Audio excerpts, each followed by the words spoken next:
স্মরণ করছি যে মানুষটা বাংলাদেশের জন্য যুদ্ধ করেছেন, স্বাধীনতার ডাক দিয়েছেন, রণাঙ্গনে যুদ্ধ করে দেশকে স্বাধীন করেছেন। আবার জাতির প্রয়োজনে 1975 সালে তিনি দেশের নেতৃত্ব দিয়েছেন, সমগ্র জাতিকে ঐক্যবদ্ধ করেছেন।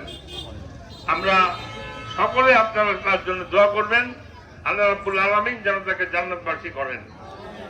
আর আমাদের প্রিয় নেতা দেশনেত্রী বেগম খালেদা জিয়া এবং তারেক রহমান, তিনি জাতিকে দুর্দিনে তারেক রহমান এবং খালেদা জিয়া স্বৈরাচারের পতনের মধ্য দিয়ে বাংলাদেশে গণতন্ত্র ফিরিয়ে এনেছিলেন।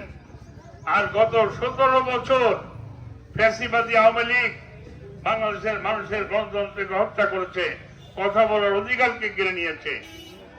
আমাদের প্রিয় নেতা তারেক রহমান নিরন্তরভাবে লড়াই করে আজকে জুলাই আগস্টের অভ্যুত্থানের মধ্য দিয়ে আজকে ফ্যাসিবাদকে বিদায় করে বাংলাদেশের সরকার প্রতিষ্ঠা করেছেন, এই অন্তর্বর্তীকালীন সরকার। আমরা প্রত্যাশা করেছিলাম এরা একটি নির্বাচন দেবে, গত 17 বছর মানুষ ভোট দিতে পারে নাই। আমরা আশা করছি ডিসেম্বরের মধ্যে নির্বাচন দিতে হবে এবং এই নির্বাচনের মধ্য দিয়ে জনগণ আপনাদের পছন্দের প্রার্থীকে নির্বাচিত করবে। আপনাদের এলাকায় আমাদের যিনি প্রার্থী, যিনি নির্বাচন করেন, আল্লাহ রকিবুল ইসলাম বকুল, তিনি দুর্দিনে দুঃসময়ে মানুষের পাশে থাকেন, মানুষকে সাহায্য করেন।